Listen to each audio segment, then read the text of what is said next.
So it is my pleasure to start off and to introduce Mr. J.V.R. Prasada Rao. He's a former Union Health Secretary for the Government of India and was a special envoy of the Secretary General of the United Nations for HIV in Asia Pacific. He was also the director of the UNAIDS Regional Support Team for Asia Pacific, and I had the pleasure of working very closely with him as the member secretary of the UNDP-led Global Commission on HIV and the Law, which released its supplement this week here, which was referred to affectionately this morning as the Bible. So Mr. Rao, over to you for the first affirmative statement. Yeah, I mean, you can sit or you can stand, up to you, as you wish. But no PowerPoints. No PowerPoint. So, Mr. Rao, you have 5 minutes. Thank you. Good afternoon. Thank you, Mandeep, and distinguished members of the panel and distinguished audience. Well, the topic given to me is not like, whether it's black or white. I don't think the world is black or white all the time. There's always a mixture of colors. So whatever I say may not fit into the exact format of black or white. When it comes to the SDGs, I want to first of all highlight what the Government of India thinks about it. I think it's better to talk from that point of view instead of just making some general comments. Government of India's commitment to SDGs is very firm. In the case of MDGs, there was some wavering at the time because that was not a negotiated document, whereas SDGs have been negotiated. So when it says that SDG 3 is about health, and 3.3 is about elimination of diseases, and 3.7 is about universal health coverage, all that as a package is something for which India stands for. And that is in the national health policy of the government. Now, ending AIDS by 2030 is definitely a very important agenda, and it is no more an aspirational goal because it has already come into the political commitment. So from an aspirational, it has been brought to an achievable goal, making countries commit resources and just do not depend on donor support. So it doesn't mean that you just all the time look for Global Fund or PEPFAR or USAID money, but commit your own resources to achieve that goal. That's what is contained in the SDG 3.3. But we should also realize that AIDS alone, among those 3 or 4 mentioned in SDG 3.3, it cannot be just a standalone program all the time. We need to see how that can converge with programs like TB, hepatitis C, which are also very strong co-infections. And if you put them together into an eliminable disease program and then ask the governments to commit resources, then there is better political commitment and better political understanding of the whole agenda than just talking about HIV alone. And we have seen in India, there is a very strong commitment from the highest political level about TB, elimination of TB by a particular date. And we have seen that that is a great opportunity for us, a good entry point. So we brought in the convergence issue, and I think it was readily accepted by the political leadership. So we have now a document before the government which says how HIV, TB and hepatitis C programs can be converged at the national level, at the provincial level, and also at the implementation level. There has been a very clear-cut operational plan with the government today. All that they have to do is roll it out and see how it succeeds. Now, India believes that this convergence is possible, and we also are thinking in terms of setting up something like a national authority for HIV, TB, and hepatitis C to start with, but later on bring in the other SDG 3.3 diseases into that. But we also feel that same thing should happen at the UN level. Because UNAIDS is there, you have WHO, even within WHO, you have a rollback malaria, you have stop TB, you have somebody talking about universal health coverage, and you have UNAIDS talking about AIDS. Now, where is the convergence there? I feel somehow the UN itself should set an example by bringing in an overall coordination among these various programs to see that governments understand we are not talking about just one disease or 2 diseases. We are talking about the overall health and well-being of the people, of the country. That's what matters most. When we look at health, I think we all look at the well-being of the people, not just yesterday somebody was mentioning you may treat a person for HIV, but if you don't look for hepatitis C, then the person may die of hepatitis. So we have to look at that sort of convergence between programs. And if we don't do that, and if we only argue that this particular thing alone is important for us, I think we are losing not only the whole picture, we may be losing the battle also. because the resources are scarce and external resources are dwindling down, and government's commitments have not yet been able to replace all that has been lost from external resources. We need to sort of see that we have to recreate government interest in health. We have to recreate government's interest in communicable diseases, including HIV, TB, and malaria. Thank you very much. Thank you, Prasada. Some strong points about political commitment. It's now my pleasure to introduce Dr. Volodymyr Kurpita. He is the Director General of the Public Health Center of the Ministry of Health of Ukraine. Previously, he served as the Executive Director of the All-Ukrainian Network of People Living with HIV, worked for WHO, as an infectious disease specialist in the Ministry of Defense of Ukraine. And he's going to present us with an opposing view to the resolution. You're welcome. Thank you, ladies and gentlemen. It's hard to talk after such smart speech, and especially in terms when I am too opposite the situation with the SDG and Agenda 2030 implementation. But I would like to remind that almost 3 years have passed since the UN high-level meetings was proved this SDG and agenda. A long period of preparation, global discussion, and huge amount of resources were spent for 35-page documents with 17 global goals, 169 targets, and 230 individual indicators. This is quite impressive. Today, I would like to challenge you and ask whether you have experienced any changes in the last 3 years after the SDG was endorsed. Have you personally understand what needs to be changed in the next 12 years? Are the main expectation of key population reflected in the document? I believe that the general approach, comprehensiveness, and the attempt to find a compromise during the preparation of the document play a joke with its founders. And unfortunately, it's become like a regular political declaration that could not deliver the expected outcomes. I do not have an answer how to address this issue. Even in my government, I do not know if the International Agenda 2030 will help all of us with the prosperity, fight with the hunger or the communicable disease, and how it will improve our life. Moreover, I am not aware about any responsibility if the country or member states will not reach these indicators. Thus, I would like to remind, I am from Ukraine, this is Eastern Europe, and my country really faces a serious challenge with the both HIV epidemic and MDR-TB epidemic. And I quite happy that my government made significant progress towards solving these issues. We are implementing the full-scale harm reduction programs. The government financed substitution maintenance treatment for nearly 11,000 people who inject drugs. In 2018, the government doubled its commitment for the antiretroviral therapy and cover all treatment needs for MDR-TB, including access to bedaquiline and delamanid.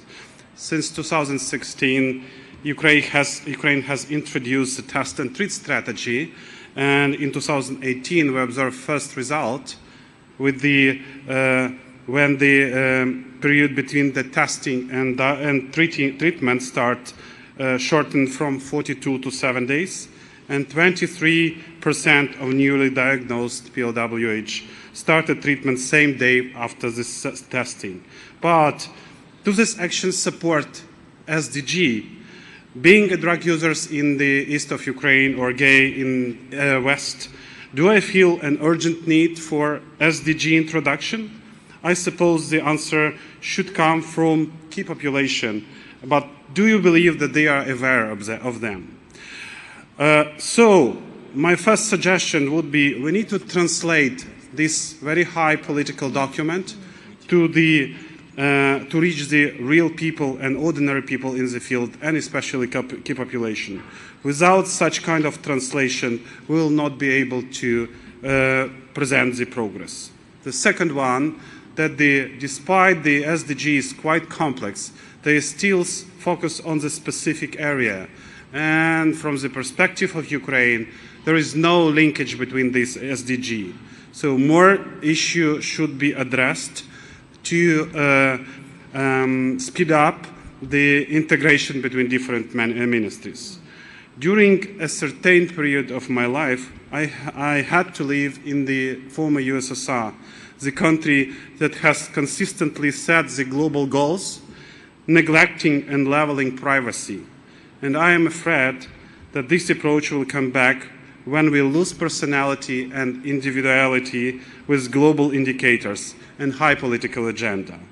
And we can lose HIV agenda as well, despite numerous of achievements. And this is the most critical of what we have to think. Thank you. Thank you. So, a thoughtful argument for the opposing side of the resolution.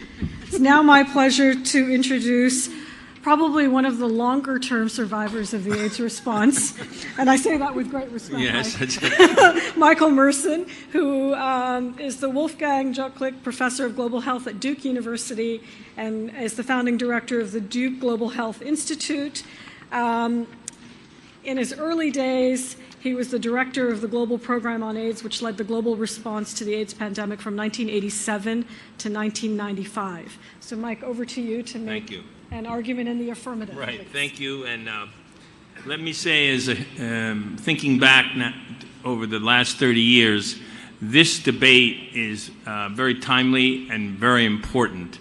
And I'm delighted that you chose this as a topic. And I've heard this debated throughout the conference. There's no question that the 2030 agenda greatly broadens the MDGs, and it really brings us an interconnection to economic, social, and environmental determinants in all countries.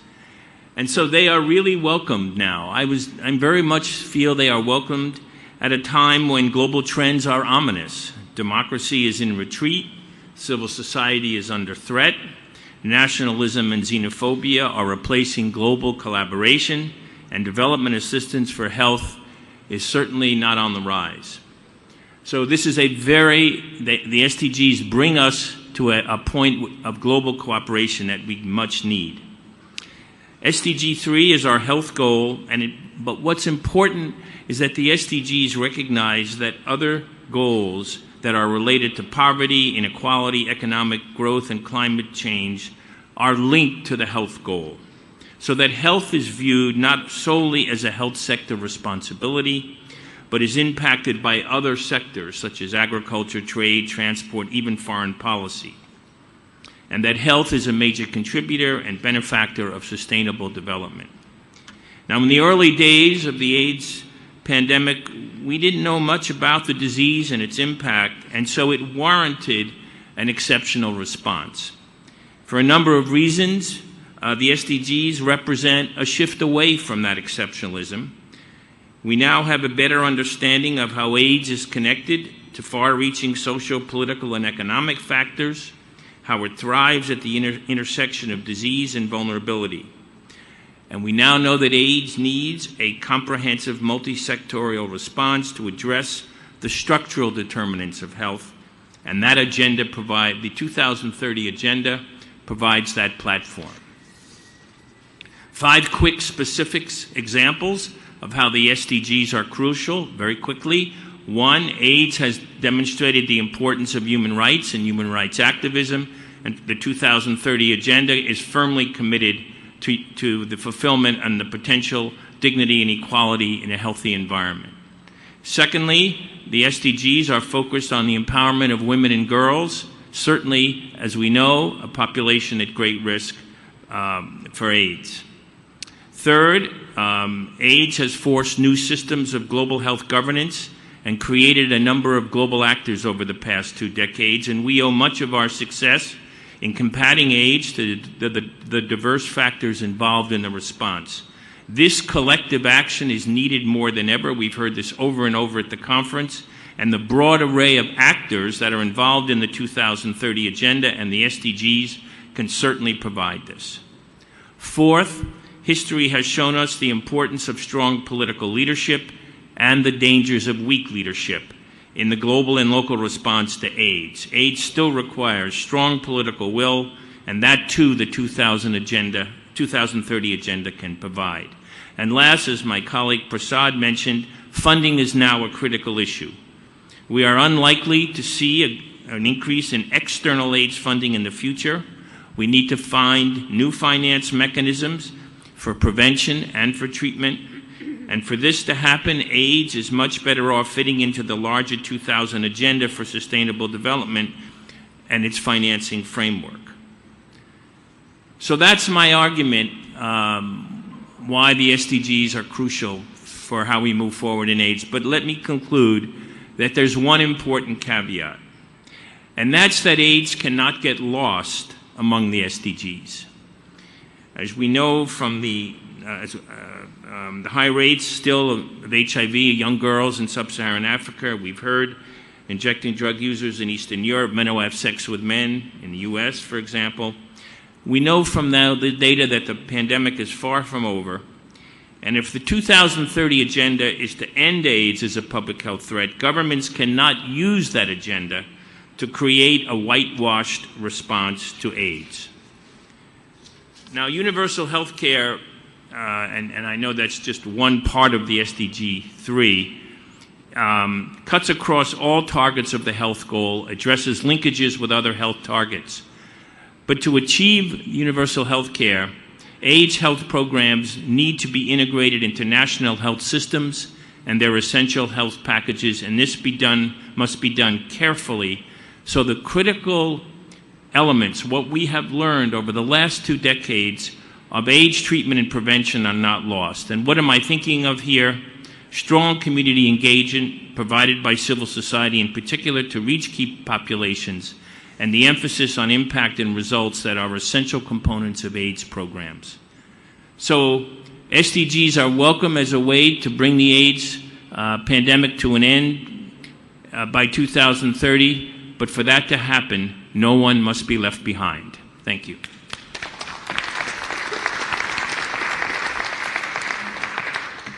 Thank you, Michael. We're now going to throw it open to the audience. Oh, no, sorry, Christine. Sorry, I forgot. Sorry. I'm moving along too quickly. You're disadvantaging the opposing team. I don't want to disadvantage the opposing team, and definitely not Christine Stegling, who's the director of the International HIV/AIDS Alliance, and hails from Botswana, has over 20 years of experience working in international development, human rights, and HIV. Before joining the Alliance, she worked for the International Treatment Preparedness Coalition and the Botswana Ministry of Health and the University of Botswana. So, Christine, I'm going to give you an extra minute or two for my faux pas. Over to you. Thank you, and I'm also going to stay seated. Thank you very much. I am going to pose that the resolution that is being suggested that we need the SDG framework or the Agenda 2030 to end AIDS is actually not helpful for ending AIDS. And I think one of the biggest points in this is that one of our biggest fears as AIDS activists is that AIDS is going to get lost. HIV is going to get lost. As has been said before, there's over 160 targets, 169 targets. And we note already when governments have to report, and we know that they are voluntarily reporting on those targets, they don't do very well reporting on HIV out of a sudden. So I think for the last time that there is data available on reporting, only 32 out of 43 countries mentioned HIV, despite ending AIDS being a standalone target, and only 9 out of 43 countries reported HIV among key populations. And I think that's a good indication of how HIV is going to get lost in that agenda. And to make my next point, which is very connected, is that what we are most worried about with this broader agenda is that those most marginalized, or what we often refer to as key populations, or communities that are most disenfranchised in the societies that we live in will be left out of national consultations, because out of a sudden what we have is no longer specific setups where we have space for key population networks, for community groups, but we are now going to be one voice in a sea of many, many voices, because we're going to have community groups speaking on all sorts of sectors. So what our fear about that is that we actually will not hear from those groups and that they will not be welcome to the table. And I think even our opposing team has mentioned that one of the the caveats for making the 2030 agenda meaningful for HIV is if we're not leaving anybody behind. And I think from our experience and from what we see is that that is possibly the biggest danger of this process. So just if you think about it, the last 20 years, almost 15, 16 years, we have all worked really hard to create first national AIDS councils, but also having country coordinating mechanisms. We have created space for specific key populations to be on those mechanisms. And those mechanisms will be less important in the future because they will be replaced by something, an SDG forum. And we have reports from countries where key populations had to fight very hard to be included in those fora because out of a sudden, there are going to be a lot more people around the table. And I think the other issue that is connected to that is that amazing history that we have as AIDS activists about creating powerful people movements. And we're not sure that these will continue to survive with less attention to them. I want to make two more points. One is around funding. And, yes, we hear from Prasada there's less resources available and therefore we need to integrate and we need to link. But ultimately, we're at an AIDS conference. We heard this week that 50% of new infections are amongst key populations. And we also heard in an UNAIDS report that 2%, and I know people argue about this figure, let it be 5%, let it be 8%, but a very, very minimal amount of money is going to key populations. So that is even going to get worse as the agenda gets bigger. And my last point, and I talk about that a lot, and not in a debating style, is around the intersectionalities. We've talked about it a lot in this conference and in the pre-meetings. Everybody talks about intersectionalities. I would like to challenge the audience to tell me, where do we see these intersectionalities at work? What are our strategies to work with the education sector, with the employment sector, with the ministries of finance? And what are governments doing to create that intersectionality? And what are donors doing, other than telling civil society and others that these intersectionalities are really important?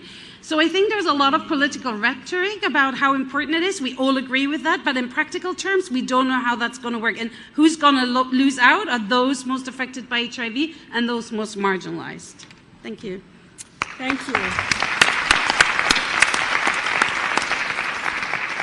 So now while the teams prepare their rebuttals, we're going to have about half an hour where we hear from the audience. So here's your chance to influence the debate and the discussion. I think Christine, I'm going to start with Christine, who's posed a question to the audience. What does it mean, intersectionality? What does multisectorality mean in practice in the context of SDGs?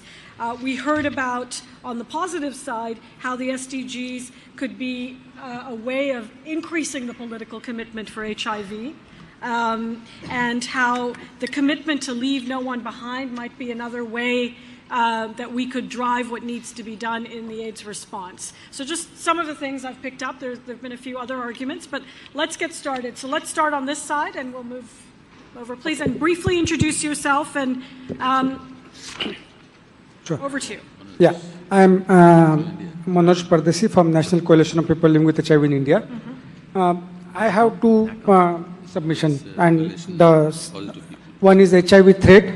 So I, being a HIV activist since last 2 decades, the biggest threat which I am seeing in last 4-5 years is the manipulation of data. I am not seeing HIV virus is a threat, but I see there is a race between government and the donor agency to showcase that everything is very goody-goody, very fine, there is no HIV, we overcome everything. But that's not the case. We are actually putting the facts under the carpet, and that is the biggest threat. I don't see HIV virus within my body is a threat. I see the people, those who are decision maker or donors, those are the threats, those who are trying to showcase their success. That is one thing. Second thing, as Prasada mentioned funding, even Christine mentioned about funding. What is funding? The one HIV positive, the Global Fund intervention, in the same area, 3 people are doing, one is going for HIV intervention, one is going with TB intervention, one is going with malaria intervention. Is it a funding crisis?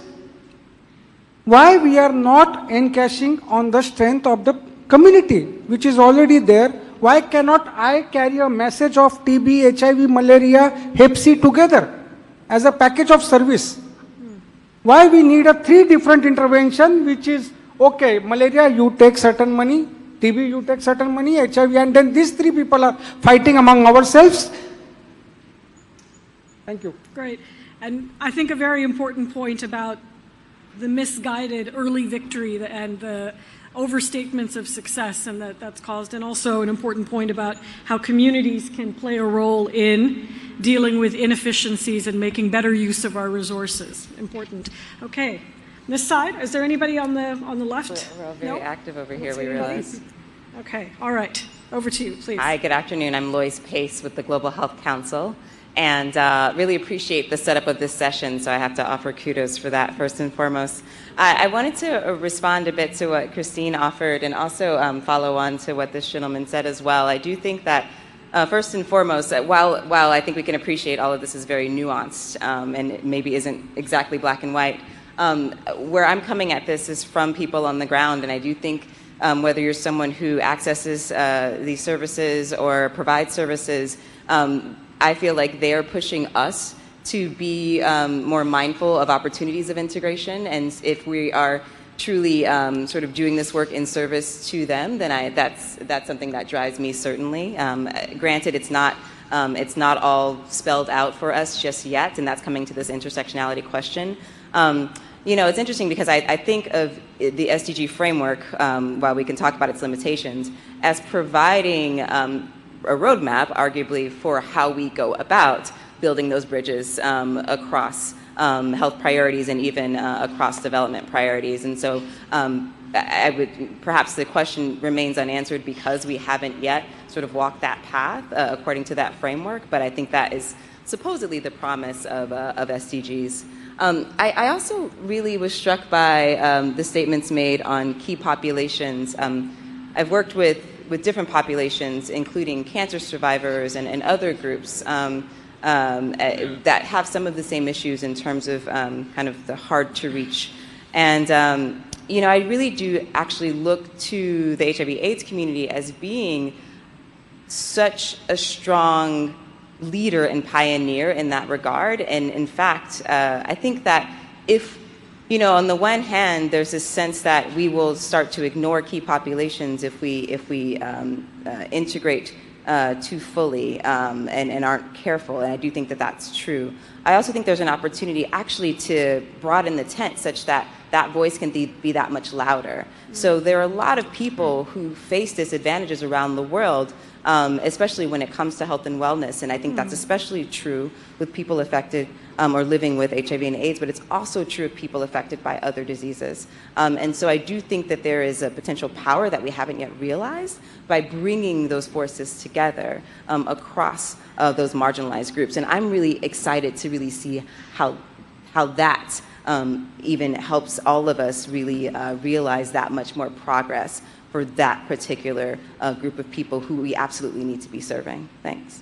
Thank you, Lois. And I think you answered Christine's intersectionality question from the perspective of how we bring more communities into the response. Very interesting. And some useful reflection on opportunities for integration. Please, over to you. Thank you. I'm Gisela Schneider, Director of the German Institute for Medical Mission. I've worked for many years in the HIV work, mainly in Africa, and also been in the Ebola crisis 2014-2015 in Liberia, West Africa. And I think Agenda 2030 and HIV and specific programs, they are not against each other, but they should learn from each other. I think the HIV community over the last 30 years has learned so many lessons, and how community local communities, key populations have been so important in influencing, not policy, but influencing, changing the ground, changing things. And I think that needs to strengthen the building of health systems. When we talk about universal health coverage, building of health systems, that's so essential. And if we bring the two things together, if we engage communities, we've seen that in the Ebola crisis, it was when the communities got engaged, things started to move and things started to change. And the HIV community must contribute now to the reaching of the Agenda 2030. And what our colleague just said, on the ground, in the village, it's one community health worker. He delivers NCD medicines. He delivers the mosquito nets. He delivers the family planning, and he delivers the condoms, and he supports the antiretroviral treatment. And so we need to integrate. And from what we have learned in the last 30 years now, building strong health systems, I think it's not against, but it needs to come together, and then it'll be really also a successful thing. Thank you. Thank you. Thank you very much. I think a good point on integration, and really, again, echoing the point that Manoj made, that actually the integration starts with and ends with communities and civil society. Over to the left here. Hi, I'm David Sunderland from UNHCR, and thank you very much. Speak closer to the mic, David. I'm having trouble hearing you. Yeah. Hi, I'm David Sunderland from UNHCR. Thank you very much for this interesting panel. And my point of view is going to be grey rather than black and white. But I do think one of the good things about the SDGs is this question of interdependency between the different SDGs. And if we look at the situation, for example, in terms of growing inequality, in terms of climate change, which are two very big issues, not to mention perhaps political change at the moment, we can see how those have impacted, for example, the number of people who are refugees or migrants. There's been a massive rise recently, undocumented migrants. So people in emergencies, people suffering from food insecurity, who are living with HIV. I guess my kind of wrap-up remarks about that is that I think that the MDGs are an opportunity if they allow us to unite around some targets. But it's a threat if they're simply window dressing and they're ignored and too complex. Thank you, David. Any more questions or comments? So just, I see back there, sorry, I'm middle-aged, so I'm a little visually challenged. So Thank you. Please. I'm Flavia Chomkam. I work from Uganda. I work for sex workers, female sex workers, and indeed we work as a team with other key populations. Ending AIDS by 2030 is just a myth, particularly if I give an example of Uganda, where we have several laws which have been enacted that criminalize several of the key populations whom we know are highly infected by HIV. For instance, in Uganda, female sex workers are 37% HIV prevalence, and the men having sex with men, it's about 13.7%, way above the national average, which is about 6.3%. So whatever you're talking about political commitment, when you are actually criminalizing the populations that are highly infected, it's just a waste of your time. You can commit, but there will be nothing to show. And then the corruption that is endemic in most of our countries, lots of billions disappear in the ministries, in government departments, in big international agencies, and our very own. So for me, I think the way to go is to start rethinking how to deal with corruption and to stop moralizing the epidemic, waive the laws that criminalize the populations that are highly infected.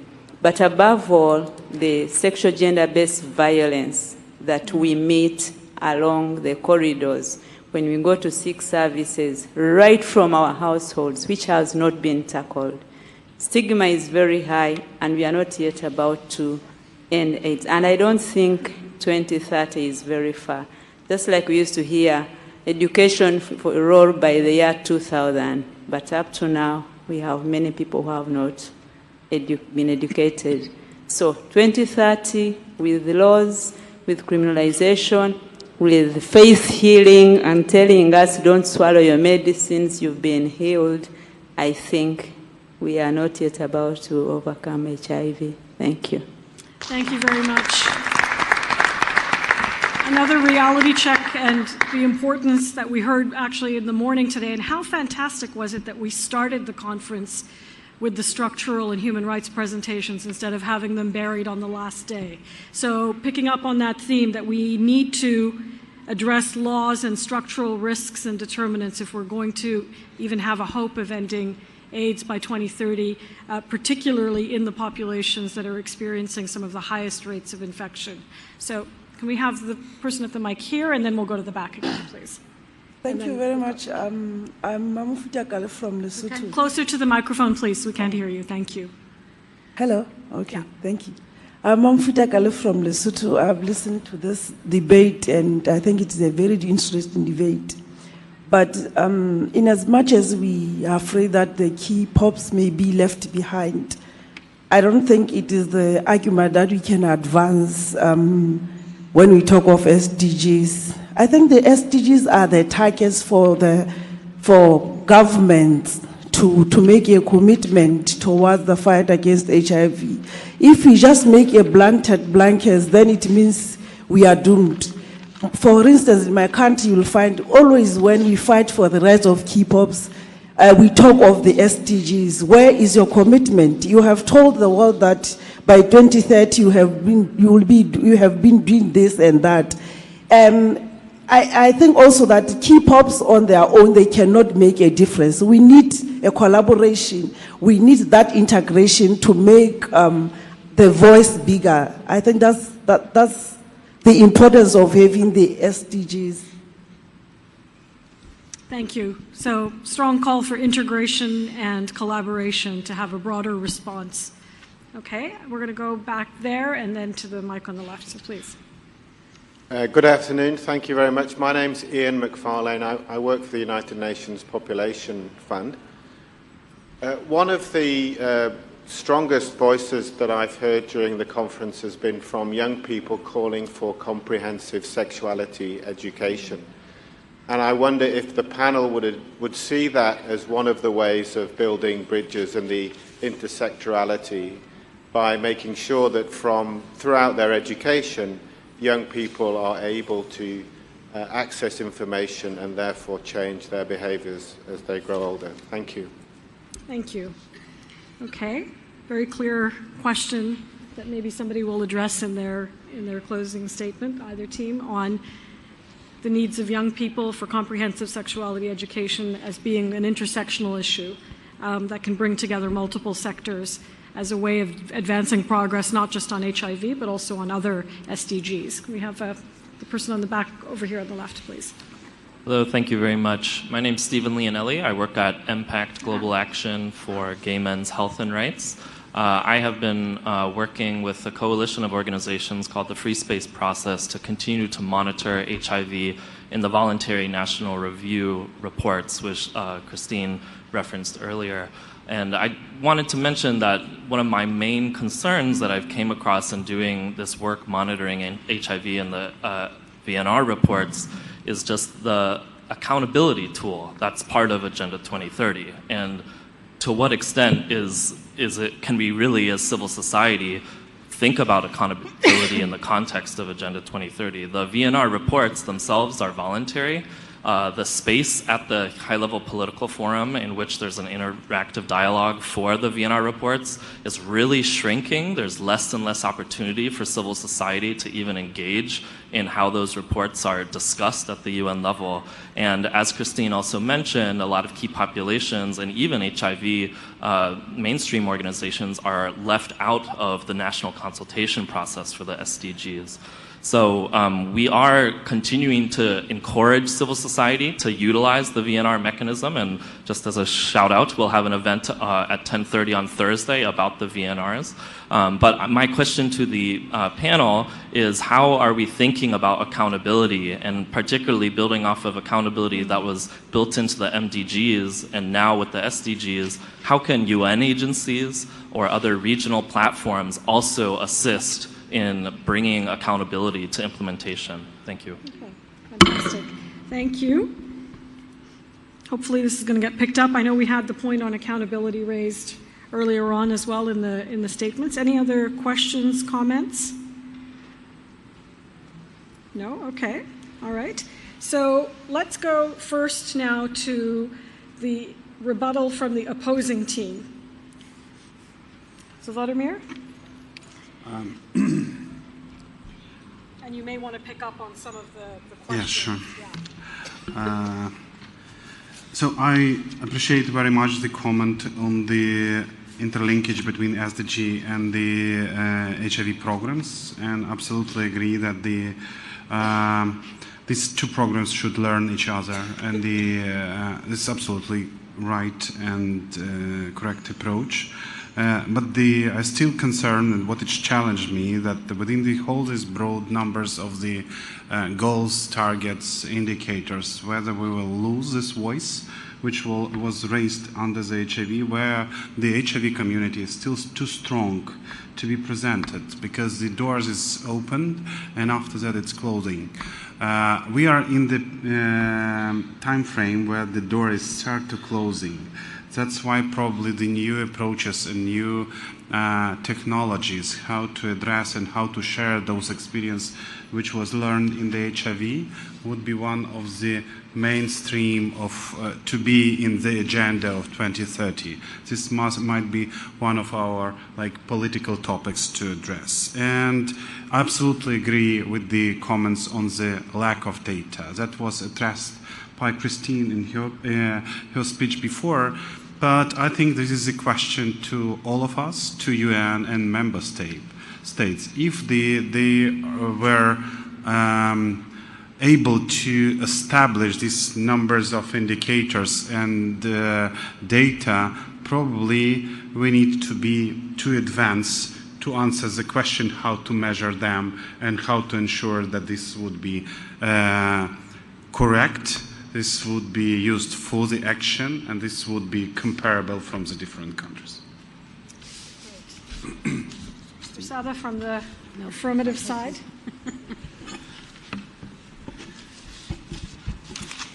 Thank you. Well, I think some of the points made are absolutely relevant. I particularly like the intervention from the representative from Uganda. That is the reality check we find. I mean, we talk about ending AIDS and then make these resolutions, but when you look at from the country point of view, you find the situation is terribly disappointing.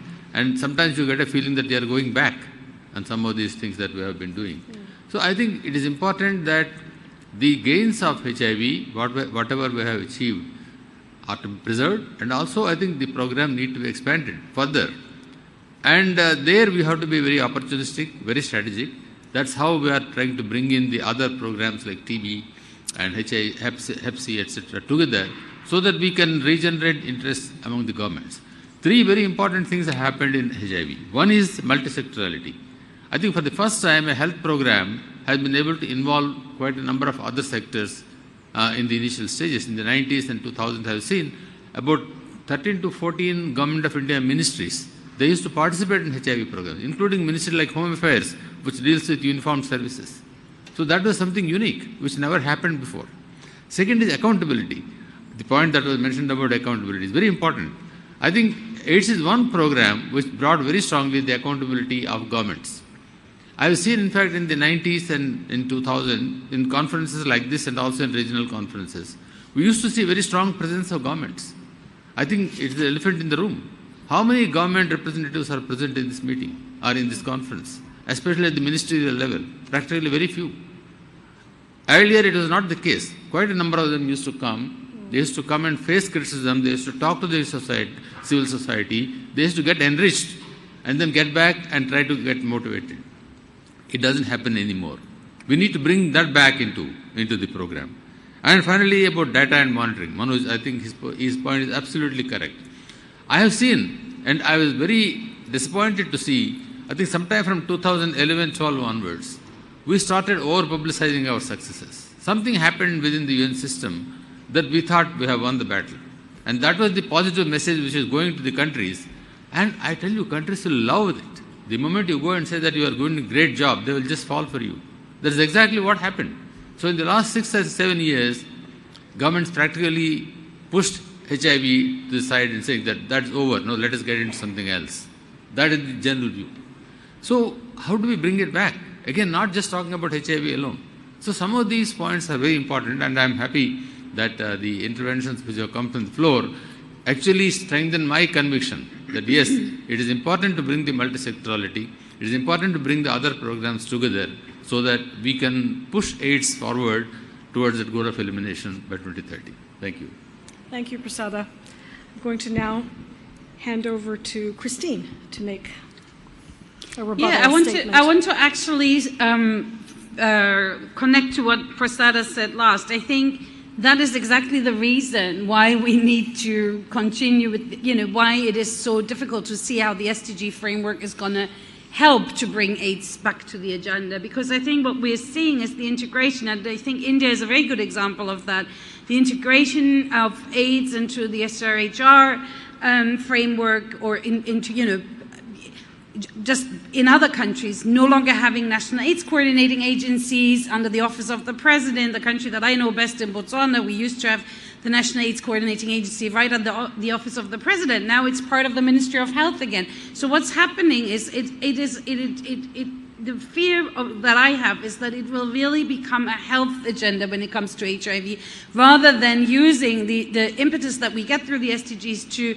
address all those structural issues that we have all, fought for so long to be addressed alongside HIV and alongside the health issues around HIV. So I think the fear is that while there is all this opportunity that we could connect to the justice sector, to all these other sectors and all these other goals, people will not talk, when they talk about those goals and those targets, they will talk about other issues, and they will confine HIV to the health sector, which I do think is going to happen, and it's already happening. And I think the colleague from Uganda who was talking about the fact that, AIDS is not over and it's not going to end, just think about it. This week we're saying in 2017, 1.8 million people got infected with HIV.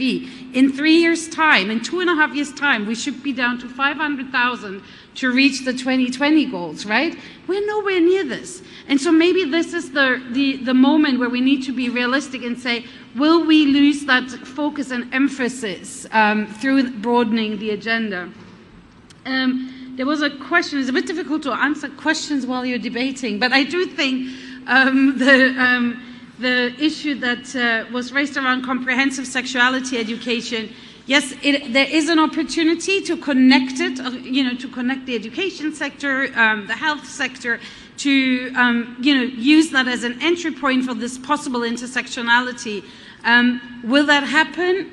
Not sure. We have had a lot of emphasis around comprehensive sexuality education. We know that it's one of the things we really need to talk to young people around prevention, but we haven't been able to do that. We have really failed in that regard in many countries. But I do think it would be one of the areas where there is an entry point for intersectionality.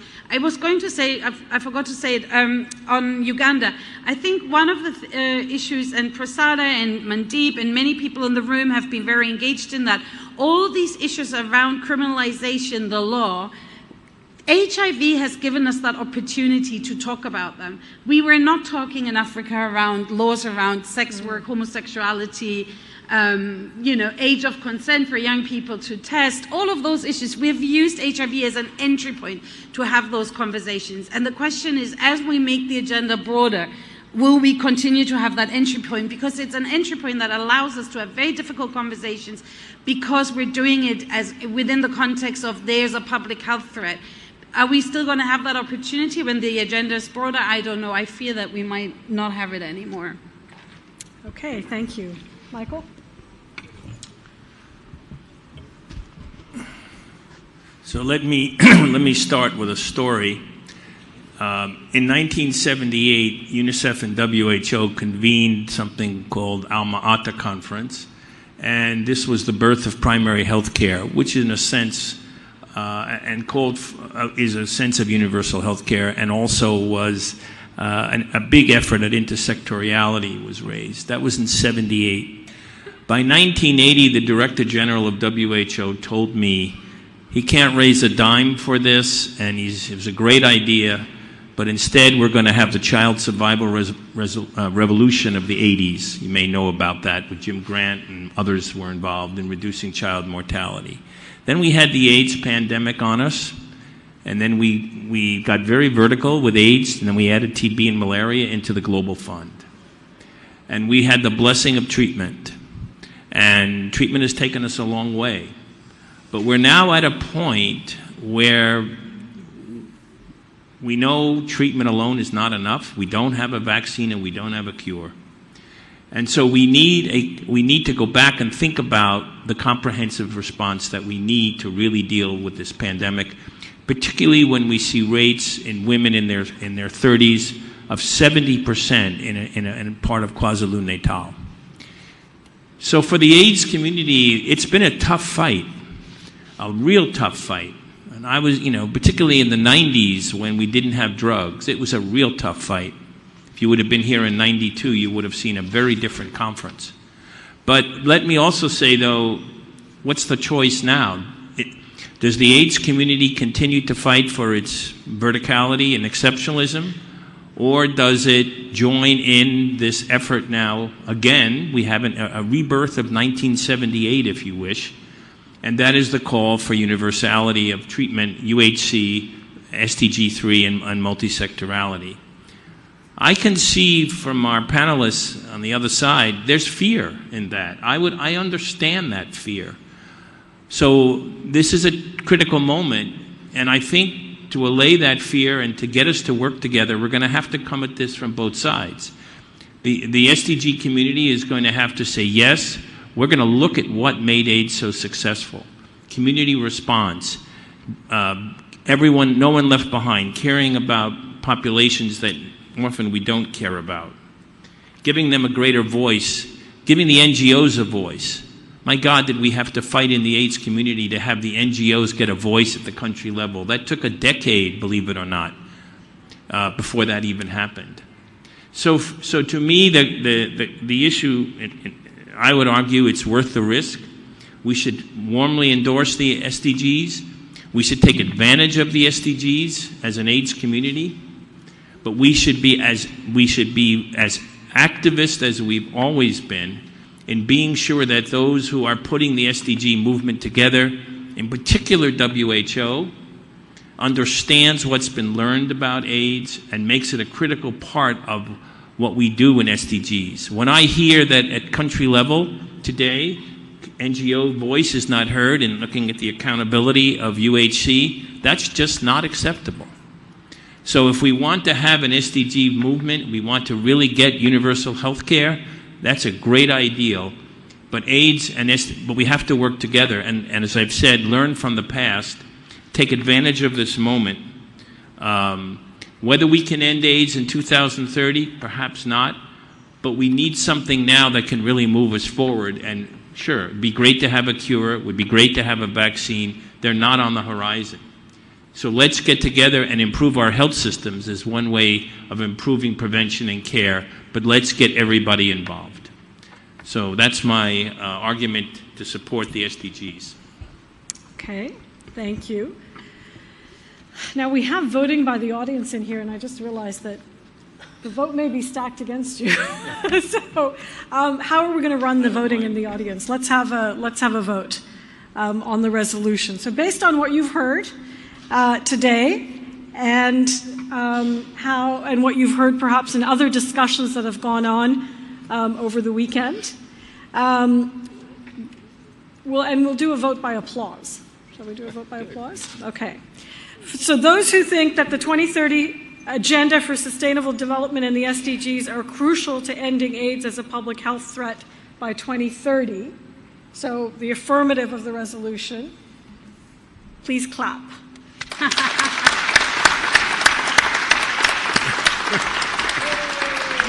Okay.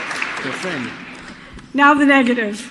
So people who don't think the 2030 Agenda for Sustainable Development and the SDGs have a helpful role to play in ending AIDS as a public health threat by 2030. Please clap.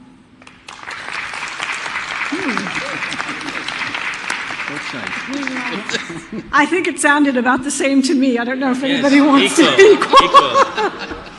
equal. Equal. So I'm going to sum up. We're probably going to finish a little bit early, but I'm sure nobody minds having a little bit of extra time on their hands today. Unless there's some more questions from the audience that you'd like to pose directly to the speakers. Shall we take another round of questions, or shall we summarize? Okay, we've got some questions, please. That's great. We have some very eminent speakers, so it's a good time to be asking questions. Please. Maybe not a question, but a contribution also. My name is Daniel Maura. I work for Swedish Workplace HIV and AIDS Program, and I appreciate the discussion going on.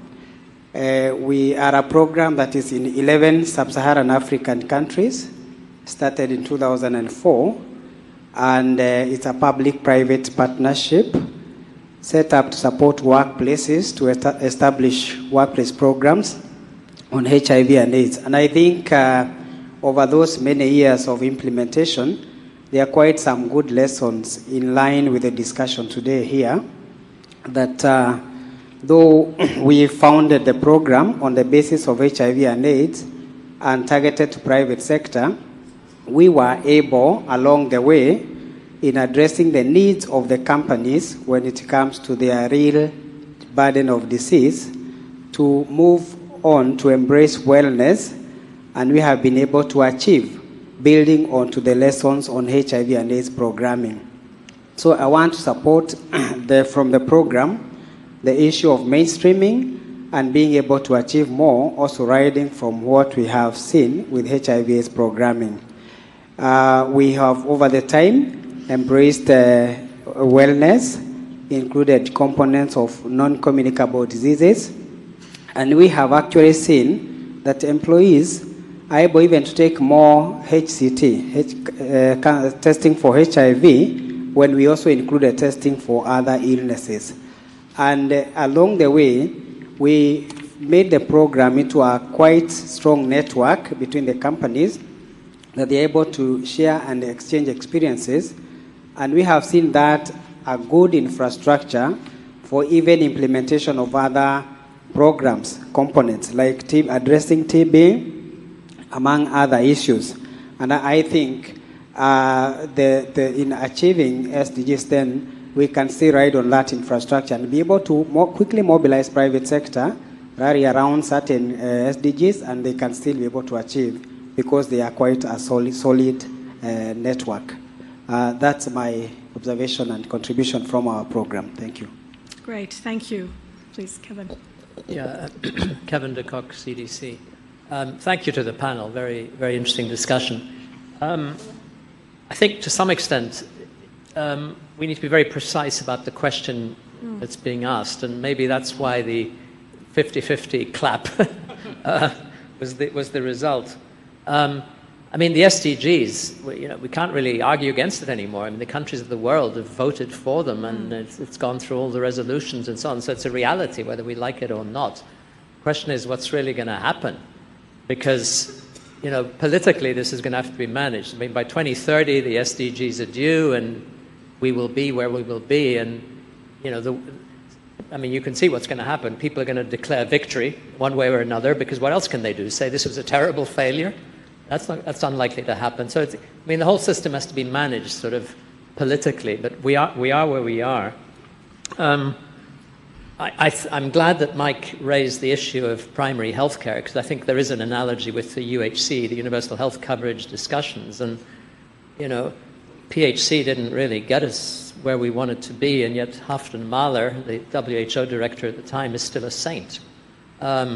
I think it's really gutsy that we're going for universal health coverage. You can't argue against it as a concept, but it's a risky thing to hang your reputation on. And again, what does it really mean, and which country has it?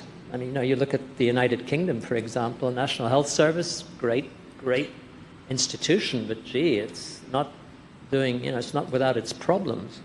And I think it helps also to structure, to split the discussion a bit, to compartmentalize it, because there's the public health side of all of this, and there's all the other things, the structural determinants, the social determinants of health, the challenges, special challenges to key populations that I think have been eloquently discussed. And the discussion this morning about the legal about criminalization, I thought was extremely good.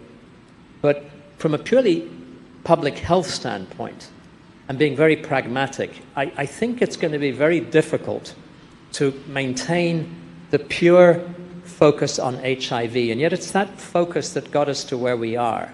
But the question really is that sustainable, and both politically and financially?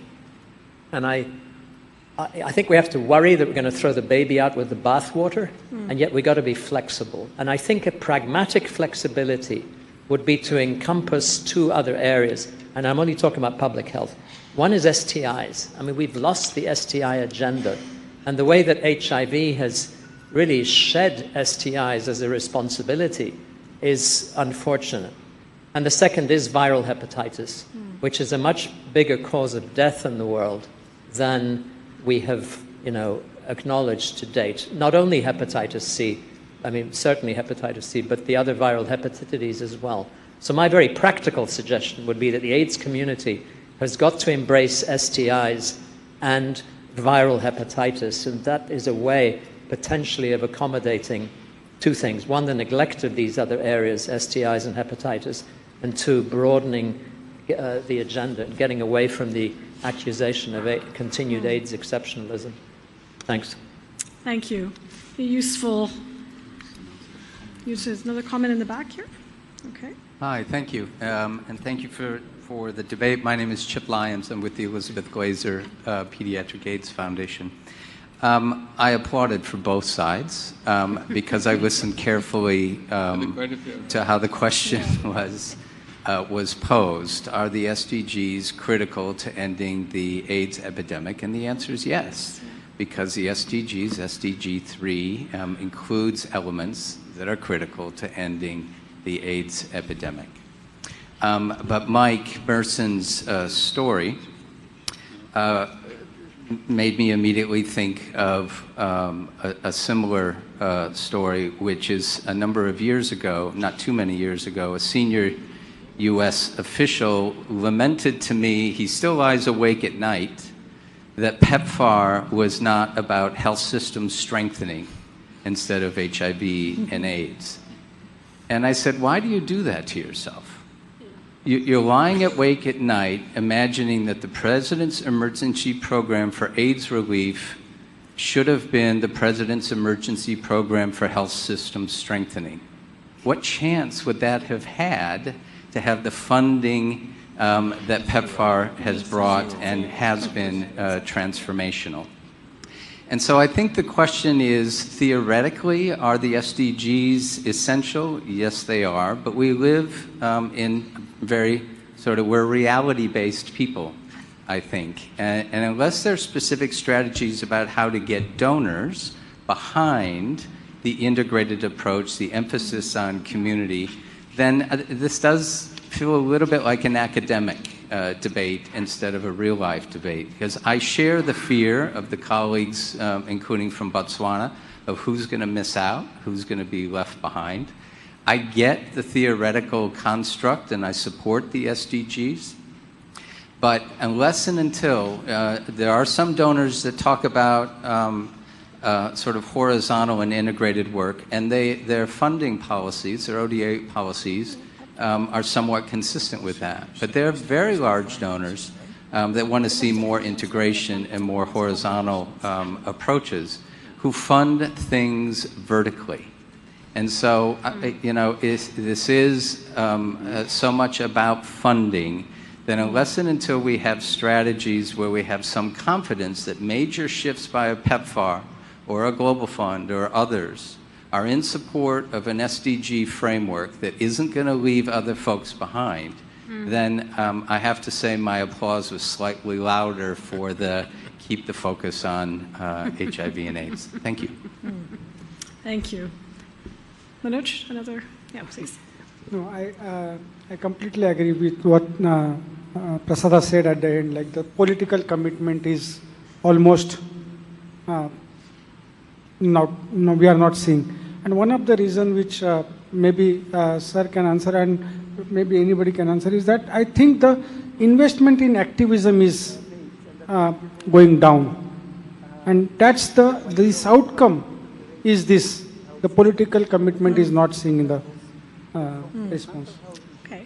Any last reflections from The only comment I'd like to add is the funding one. Yeah.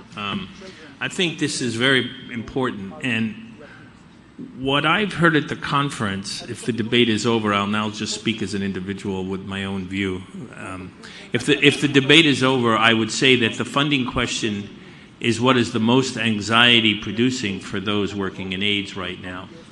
And I was on Sunday in a pre-conference debate where it was clear that the funding agencies have differing views about this. And one of the concerns I would have on the AIDS side is that what people feel very comfortable talking about is domestic health financing. And of course, that's great and should increase, whether it be through taxes or some other base. But for the low-income countries, and some of them have some of the highest HIV rates, that's just not a reality, not for a decade or more. And so the question is for the SDG group is if the SDG argument is still going to be we're going to do it through only through domestic health financing, it's going to be a tough road. And I have not heard CHIP donors, any donors, really step up and say we're going to give a ton of money for strengthening health systems. That was the problem Haftenmahler faced in 1978 when he said, okay, we'll go with child survival, and through that, we'll strengthen health systems. So the question is, what have we learned? There is going to be a conference, I understand, in a few months in Astana to talk about this question again. And I think we all need to put pressure on the funders and on the international agencies to think about the funding question, including, of course, our friends from UNDP. Thank you. Anything last? Okay. Some last thoughts. Because practically with my organization, my country, we are exactly doing what Mike's saying, and we're trying to complex the at least health issue to address the public health through the same institution. And there are a lot of other challenges.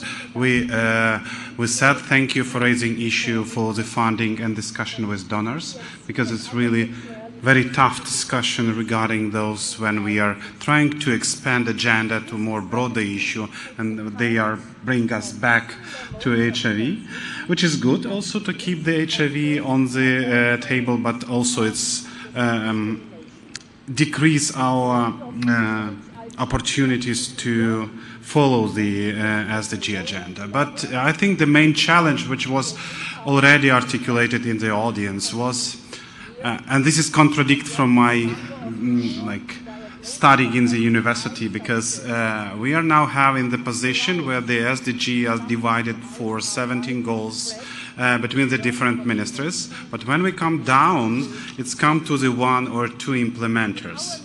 That's why it's realize that these implementers should be over-educated with like a Shiva with 12 hands, and just doing everything and report it to 17 different ministries with the progress. So I think that we need to change this approach. We need to change this experience. Probably decreasing the number of indicators or decreasing some of the issue which our providers are doing. This is, I think, the way when we will win. Yeah. Yeah, just one point on the external funding for health systems. We have seen in the 90s, the World Bank funded in India improvement of health systems in some of the provinces. And that was regarded as a very path-breaking intervention. But 10 years down the line, we have seen none of that exists. Because when external funding comes in, it always works when it has very clear-cut targets, either for elimination or achieving some coverages, etc., like disease control programs. I think it has been extremely useful to have external funding in HIV, TB, malaria, blindness control, and many other programs. But in health system, it failed. Because health system development, I feel, is a primary responsibility of countries. And health system also doesn't mean just government health system. In many of the developing countries, almost 60% of the healthcare is delivered through private sector. So where is the upgradation coming in there? It cannot happen through external funding. So I have no illusions on that. Somehow or the other in this conference I keep hearing that yes, I think Global Fund and PEPFAR, everyone should also fund universal health coverage. That disturbs me. Because there is a danger of scarce resources getting sucked away from priority programs like HIV, TB to improvement of the health systems or through universal health coverage. I think that is something we need to guard against. The best that UN can do, the best that donors can do is to leverage the money, little bit of money, to see that countries see the importance of strengthening the health systems. Put the economic argument before them why you should strengthen your health systems and bring that advocacy, political pressure and everything. But don't get into funding health systems and start building primary health centers. I think that is going to be disastrous. Thank you. I just want to make a little friendly amendment there because I think actually the AIDS response has funded a lot of health system strengthening. I have been in Zambia where we supported the government rollout of a global fund program. On HIV, they built primary health clinics so that rural populations could access antiretroviral treatment. In Zimbabwe, where UNDP manages the Global Fund grant, they have built central medical stores with solar power so that they can store medicines properly. That's not just HIV medicines, that's in Cambodia, where labs have been built. It's not just a lab for HIV. We can do better on the integration, but I think we have to do better on telling the story of what HIV has already done in the context of the other health targets, targets related to inequalities, targets related to gender equality and women's empowerment, targets related to reducing poverty, targets related to improving education. So I think perhaps part of the story really is telling the story properly of what the HIV response has already contributed to beyond the narrow AIDS target. And maybe that's a different way of looking at it. But I think we had I want to come back to Kevin's phrase of flexible pragmatism. I think we had some very pragmatic points on both sides. One about using the political commitment to the SDGs. 193 countries have signed these SDGs. And not just the SDGs, the commitment to leave no one behind. Very important for the AIDS response, but also really important for TB, for viral hepatitis, and for everything else that's in that health target. So we should use that as a lever to get ourselves to the end of AIDS by 2030. Driving convergence. One of the things that didn't come up, and I was expecting Kevin to raise it when he walked up to the microphone, was tuberculosis. The TB response is lagging way behind. We have a disease which should have ended years ago. And perhaps driving convergence on HIV, TB, and viral hepatitis in a more meaningful way, led by the AIDS community, because let's face it, the AIDS community is perhaps one of the most empowered communities in terms of SDG 3 and driving progress there. So a positive there. Multisectorality. We've learned a lot over the years about multisectorality in the HIV response. What works, what doesn't work, which sectors are the most important to have at the table. Again, an important way of driving progress across multiple SDGs. The structural determinants, critical. And again, HIV has a lot to share. And I think I keep coming back to the lessons of the HIV response, which are critical, I think, for so much of the SDG agenda. The point, Christine, that you made that AIDS can't get lost in the SDGs, I think is very, very important. And it's crucial because of where we are in the epidemic, with 47% of new infections in 2017 amongst key populations and their partners. And now, sadly, this is not a shocking new figure. This is a persistently high rate for years and years. So to quote the Miles to Go report, we're really failing those left behind. And let's use the political commitment of leaving no one behind as a way of driving that agenda and driving down the curve on new infections in key populations. Accountability, I thought, was fantastic. We have perhaps some of the strongest accountability mechanisms in the HIV response, and maybe that's something that we can share with the broader SDG agenda. But all the while, keeping HIV at the tip of the arrow remains critical. And I'll end on the funding too, because I think this is what keeps everybody awake at night. We do have a broader agenda. We don't have enough resources for HIV. Donor funding for HIV from donor governments is on the decline, with the exception of the anomaly of the increase in the U.S. contribution this year. Everything else is still on a downward trajectory. Domestic financing, really important, but how will you jostle to make sure that HIV remains funded? And how will we ensure that domestic financing goes to the needs of key populations? Will governments fund human rights advocacy, civil society advocacy to change laws? I don't think so. So some things to think about in terms of how we're really going to leave no one behind.